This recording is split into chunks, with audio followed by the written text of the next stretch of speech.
muitos anos, 2002, 2003, 2004, 2005, nós fizemos desse sítio aqui uma base para missionários e treinamos alguns irmãos aqui, jovens, que criam que tinham um chamado missionário, e nós nos dedicamos a ministrar aulas aqui. Eram 1 ano e meio de curso, na verdade, né, de treinamento. Ficavam 9 meses aqui, morando aqui no sítio. Se alguns fizeram esse treinamento, estão aí já, no outro momento, né? E mais 9 meses viajando, e durante esse período que estavam aqui, nós compartilhávamos, ensinávamos, né, diariamente o presbitério, cada um dava uma aula. Eu fui encarregado também de falar, e eu comecei a desenvolver um tema que mais tarde virou um livreto também. Estou até reescrevendo ele, porque eu acho que é muito oportuno, aproveitando esse tempo que está em casa, aí no Cantinho do Pensamento, estou reescrevendo algumas coisas, né, aumentando a versão, né? Mas eu escrevi um tema que depois virou um livro, e a frase, o título do livro é "Tudo se resume no amor de Deus". Esse era o tema da minha aula. Tudo se resume no amor de Deus. E esse tema não nasceu na aula, não foi assim uma inspiração, assim. Como é que isso nasceu no meu coração? Não foi livro que eu li, nada. Foi a pergunta que um satanista fez para um irmão, né? Um satanista, um irmão conversando, falando com ele de Jesus, buscando ali um espaço para anunciar Jesus, e ele então foi direto e perguntou assim: Deus é onisciente? Aí o irmão falou: claro, é onisciente, onipotente, onipresente, Deus é o Todo-Poderoso.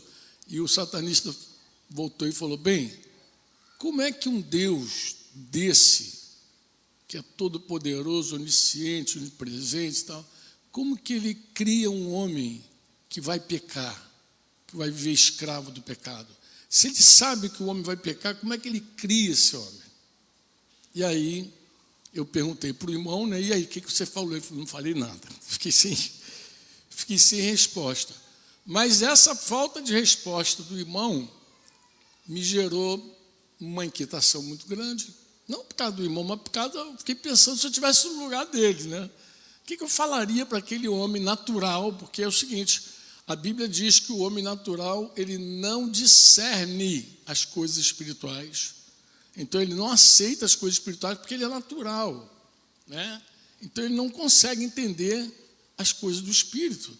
Então, como é que você fala para alguém que não discerne, que não tem discernimento, que não consegue alcançar as coisas espirituais? Então, naquela reflexão toda, nasceu a aula que eu comecei a ministrar naquele CTM, que era a minha resposta ao satanista. Depois virou um livreto, por quê? Porque todo final de aula, os irmãos falavam: cadê a matéria escrita, o esboço? Eu não tinha nada, era tudo na inspiração mesmo. E eu falei: não, eu estou devendo esses irmãos, e um dia eu resolvi pagar. Sentei e comecei a escrever. Mas o que eu quero dizer exatamente com isso?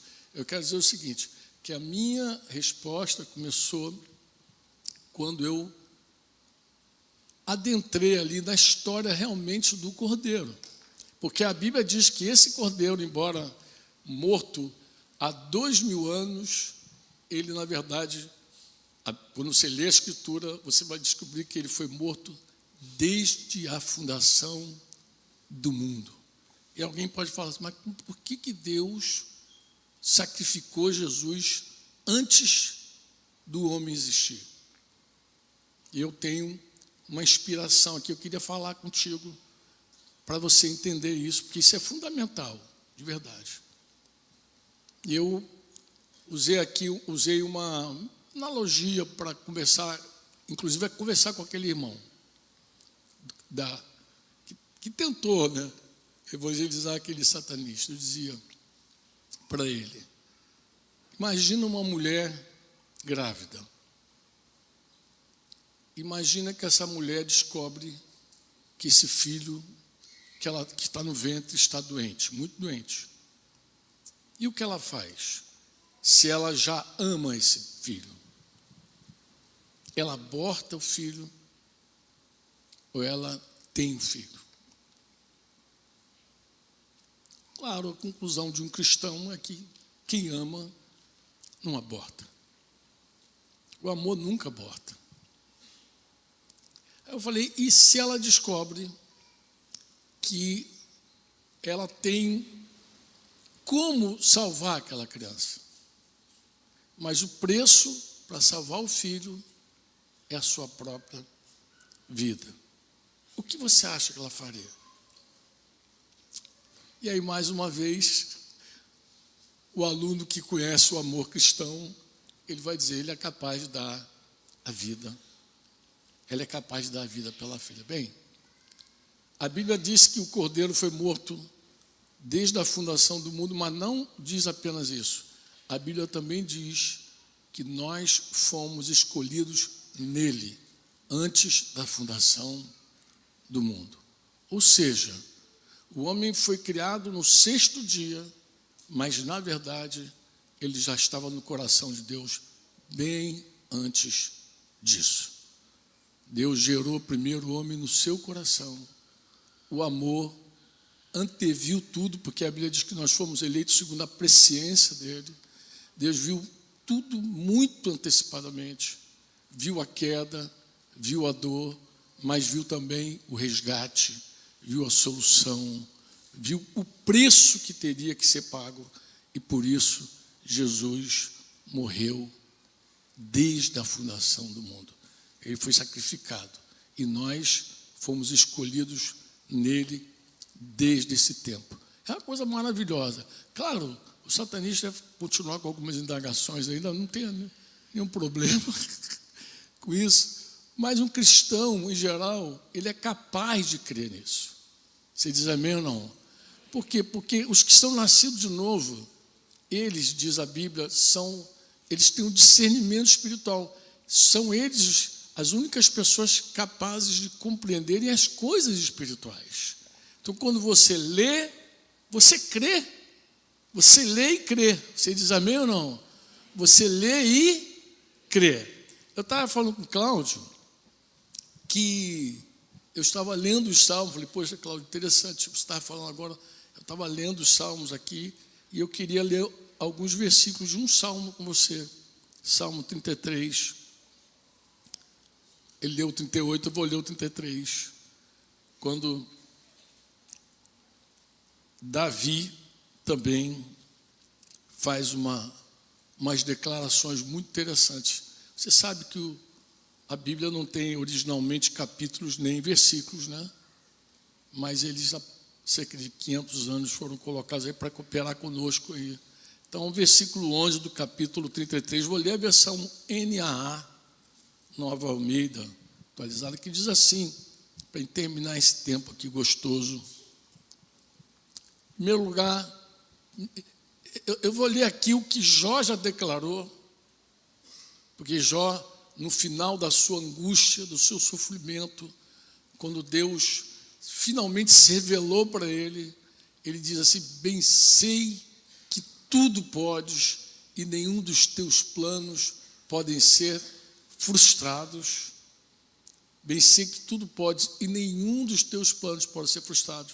Mas o salmista vai dizer que o plano do Senhor dura para sempre. Os intentos do seu coração por todas as gerações. Eu quero dizer uma verdade para entrar dentro do teu coração hoje. Em nome de Jesus. O amor não desiste nunca. O amor não desiste nunca. O plano de Deus, o propósito eterno de Deus de ter uma família, de muitos filhos, conformes à imagem de Jesus, para o louvor da sua glória, é um plano, um projeto, um propósito que jamais será frustrado. O autor da carta aos Hebreus diz que para ele dar convicção para nós, ele se interpôs com o juramento. Ele jurou que o propósito dele não mudaria, que ele permaneceria. E eu quero dizer para você que faz parte desse plano. Faz parte desse plano. O que Deus tem para você não pode ser frustrado. Deus não muda. Você pode ter suas crises, você pode questionar, você pode achar que não vai conseguir. Você pode pensar, não apenas pensar, porque a gente não apenas pensa quando a gente está passando uma angústia, a gente sente a angústia, né? Então, você pode pensar e sentir, mas o que você sente, o que você pensa, não vai mudar jamais as verdades de Deus. A Bíblia diz que Deus, Ele tem um propósito imutável. Quer você enxergue agora, quer você não enxergue, a Bíblia diz que nós fomos chamados segundo esse propósito. Romanos 8, 28, você deve lembrar de memória, diz que sabemos, pois, que todas as coisas cooperam para o bem daqueles que amam a Deus e daqueles que são chamados segundo o seu propósito. Todas as coisas, imagina, amado, todas as coisas boas e as coisas ruins da vida, as circunstâncias gostosas, fáceis, mas também circunstâncias mais difíceis. Todas as coisas incluem tudo, absolutamente tudo que você experimenta, vive e passa. Não tem nada fora de todas as coisas. Está tudo ali em todas as coisas. E Paulo, falando aos Romanos, ele fala até de uma forma como se todo mundo já soubesse daquilo. Nós sabemos o quê? Que todas as coisas cooperam para o bem. O bem de quem, Franco? O bem daqueles que amam a Deus e daqueles que foram chamados segundo esse propósito. E o versículo 29, irmãos, ele vai dizer qual é o propósito. Ele vai dizer que aqueles que Deus de antemão conheceu, se colocar ali vai ficar até fácil para você ver. Aqueles que ele conheceu de antemão, eles também deu um destino antecipado. Ele predestinou. Para quê? Para ser o quê? Conformes o quê? A imagem de quem? De seu filho, de Jesus. Ou seja, o propósito de Deus de nos conformar com a imagem de Jesus, caráter, né, a palavra, com o caráter de Jesus, faz com que Deus converta tudo para o nosso bem. O plano dele de nos conformar com Jesus, de nos fazer a imagem de Jesus, a fim de que ele seja o primogênito entre muitos irmãos, para que Deus tenha uma família de muitos filhos, ele vai fazer que tudo, absolutamente tudo, quer você sinta, quer você não sinta, quer você veja, quer você não veja, isso é um fato. Deus está fazendo exatamente agora na tua vida e contigo. Isso é imutável. Amém? Ainda bem que o justo não vive por sentimentos. Ainda bem que o justo não vive pelas emoções. O justo vive por fé. E fé, amados, não é sentimento. Fé é a certeza que a gente tem nessa palavra. O versículo 16 do Salmo 33, quero seguir lendo com você.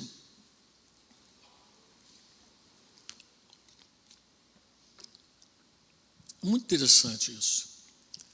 Não há rei que se salve. Aí Cláudio citou, né, que o cara tem uma vida de rei, ele tem exército, ele tem tanta coisa à disposição dele. Podia, né? Mas olha o que o salmista vai dizer. Não há rei que se salve com o poder do seu exército. Nem por sua muita força se livra o valente. O cavalo não garante a vitória, apesar de sua grande força. A ninguém pode livrar. Eis que os olhos do Senhor estão sobre os que o temem, sobre os que esperam na sua misericórdia, para livrar a alma deles da morte e no tempo da fome conservar-lhes a vida? A resposta é: nossa alma espera no Senhor, nosso auxílio e escudo. Nele o nosso coração se alegra, pois confiamos no seu santo nome. Seja sobre nós, Senhor, a tua misericórdia, como de ti esperamos. Nenhum ser humano, nenhum homem tem como se livrar. Mas deixa eu dizer algo para vocês: Jesus tinha como se livrar. Ele mesmo disse: eu poderia chamar agora o meu exército. Eu poderia chamar o meu exército de anjos aqui. Eles resolveriam isso tudo, Pedro. Você não precisa ficar puxando de espada para ficar cortando a orelha dos outros. Ninguém toma a minha vida. Eu voluntariamente a dou. Rapaz, ele tinha como resolver tudo. Outro dia eu escrevi um texto, naqueles grupos que eu escrevo diariamente, falando que desde novinho eu ouvia minha mãe, que não era cristã, mas ela tinha um monte de verdades nos lábios, né? E ela dizia uma coisa assim, mais ou menos assim, quando a gente dizia que algo era impossível, né? Ela dizia assim: impossível é Deus pecar. Ela estava certa. A Escritura diz que é impossível que Deus minta, por exemplo. Impossível. É impossível para Deus mentir. Impossível para Deus é pecar. Mas, e a Bíblia diz isso, diz que aquilo que é impossível ao homem é possível para Deus. Ele poderia se livrar, inclusive. É impossível para mim, para você, é impossível para nós evitarmos o sofrimento. Mas não é impossível para Deus. Jesus poderia ter evitado o sofrimento dele. Só que Jesus viveu um momento que ele ficou numa impossibilidade. Aí alguém pode falar: mas você está falando heresia, Franco. A Bíblia diz que não há impossíveis. Não. Houve um momento na vida de Jesus que foi impossível. O que foi impossível para Jesus? O que era impossível para ele era ele se salvar e salvar nós. Ele teria que escolher: ou ele se salva, ou ele nos salva. Era impossível para Jesus se salvar e nos salvar. Isso foi impossível. Ele, Deus encarnado, o Filho obediente até a morte, morte de cruz, em algum momento ele se viu totalmente impossibilitado de fazer as duas coisas. Ou é um, ou é outro. Ou sou eu, ou sou você, ou é vocês. Ou eu salvo a mim, ou eu salvo vocês. Graças a Deus que ele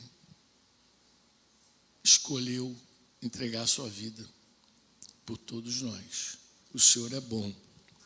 Você pode dizer amém ou não? Amém.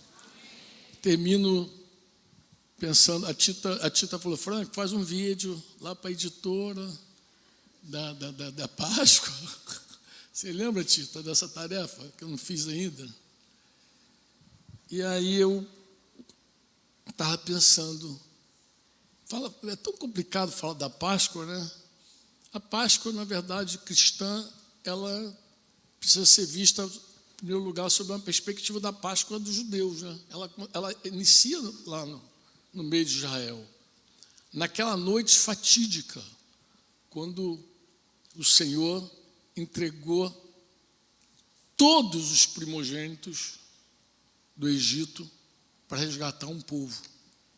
Então, naquela noite que o anjo da morte visitou o Egito, e o Senhor disse: eu estou falando porque está escrito, ele disse: eu dei todos os primogênitos do Egito por vocês. Estava falando do valor de Israel para ele. Vocês valem para mim a vida de todos os primogênitos do Egito. naquela noite, Moisés deu uma instrução para o povo: pegar um cordeiro, sacrificar um cordeiro e comer o cordeiro. E eles fizeram aquela noite, mas eles repetiam, porque foi instruído também que eles celebrassem aquele dia continuamente, perpetuamente, a vida inteira, tempos em tempos. E não foi assim diferente nos dias de Jesus, quando Jesus estava lá. E chegou o dia da festa dos judeus, e o dia da Páscoa dos judeus. E aí, Franco? Jesus pegou o pão, deu graças, partiu o pão e disse: este é o meu corpo que é partido por vocês. Fazer isso em memória de mim. Quando vocês se juntarem para comer, vocês partam o pão, bebam o vinho. Interessante, aquela Páscoa de Israel, na noite em que o Senhor sacrificou todos os primogênitos do Egito para resgatar aquele povo, agora ela dá lugar a uma nova Páscoa, a Páscoa da igreja. E não são os primogênitos do Egito que nos compraram. Nós não estamos aqui porque Deus, numa noite, matou todos os primogênitos do Egito. Nós estamos aqui porque Deus, num dia, sacrificou o único filho dele. Se Israel tinha valor para Deus, imagina você. Imagina você. Se Israel tinha um valor tremendo para Deus, imagina você que custou a vida do único filho de Deus, do sangue derramado. Pedro vai dizer: vocês não foram comprados com ouro, vocês não foram comprados com pedras preciosas, mas vocês foram comprados com o precioso sangue de Jesus. Assim, nós fomos avaliados pelo Pai, e Ele resolveu pagar esse preço. Amém? A Páscoa, ela é mais do que contar uma história. Aí lembrei das crianças aqui. É ensinar a história de novo. Por quê? Porque você, quando parte o pão, você está voltando de novo naquela noite de Jesus com os discípulos. E você encena de alguma forma, ao partirmos o pão, eu gosto muito daquela música do Asaf, que diz: agradecemos, Senhor, pelo pão que nos dá vida, das lembranças a mais querida, prova linda do amor, que levou Jesus à cruz, quando foi por nós partido, como um sacrifício vivo, que nos uniu a Ti. Agradecemos, Senhor, pelo cálice da aliança, que fortalece a confiança no Teu puro e eterno amor, que levou Jesus à cruz, para que a nós fosse dado, pelo sangue derramado, um perfeito acesso a Ti, Senhor. E ao partirmos o pão, quando o cálice bebemos, lembramos a comunhão que contigo, Pai, nós temos, estando a igreja em união, em ternos laços de amor, em uma voz e coração, adoramos hoje a Ti, Senhor. A nossa adoração é uma encenação também de uma história. que os nossos filhos também não aprendem só na escolinha, né? Aprendem quando nós ceamos em casa, quando nós partimos o pão na igreja, na casa, ou quando a gente, numa reunião maior, parte o pão. Né? Aquele momento de Israel, de contar a sua história e de ensinar a sua história, a igreja incorporou. E a igreja, hoje, ela conta essa história. Ela conta essa vitória de Jesus. É a nossa Páscoa. Amém? Ela conta essa vitória. Ela conta essa vitória do rei que poderia ter se salvado. Ele poderia ter chamado o seu exército e saído daquela situação difícil, mas escolheu entregar a sua vida por nós. Esse pão é o meu corpo que é partido por vocês. Esse cálice é o cálice da nova aliança que eu faço. A nova aliança é um pacto eterno, de uma aliança eterna e maravilhosa. E o bom dessa história é que os planos de Deus não podem ser frustrados. Amém? É maravilhoso. E também saber que nós somos parte desse plano. E não posso terminar esse tempo sem dizer para você o seguinte. Eu não sei como é que está você, mas eu estou muito aqui debaixo ainda da palavra que Cláudio abriu essa reunião. É possível que você esteja aqui padecendo muito, angustiado, sofrido. Mas pensa bem, no Senhor, no Deus que não poupou o seu próprio Filho por amor de nós, que entregou Jesus. Ele não tem nenhuma economia contigo. Ele já deu tudo por você. Disse Paulo, e Paulo vai dizer isso também aos Romanos, né? Na sequência. Eu acho que valeria a pena a gente terminar lendo. O Senhor, Ele não fez nenhuma economia contigo. Você é uma... Eu vou falar que é uma joia preciosa, não é muito mais do que uma joia preciosa. Você tem muito valor para Ele. Você tem muito valor. E a boa obra que Ele começou na tua vida, Ele é poderoso para terminar. Você diz amém ou não? Ele vai fazer isso, está fazendo, está te conformando com o caráter de Jesus. Não desanime, não perca teu ânimo. Amém? Guarda a tua fé, combate o bom combate, não recua, não retorna, não volta, não desfalece em nome de Jesus. Por quê, Franco? Porque você, nessa história, você tem a felicidade de ser mais do que vencedor. Você não é simplesmente um vencedor, você é mais do que vencedor por causa dele, que venceu, que ressuscitou, que vive. Já cantamos aqui, amém? Já cantamos, porque ele vive.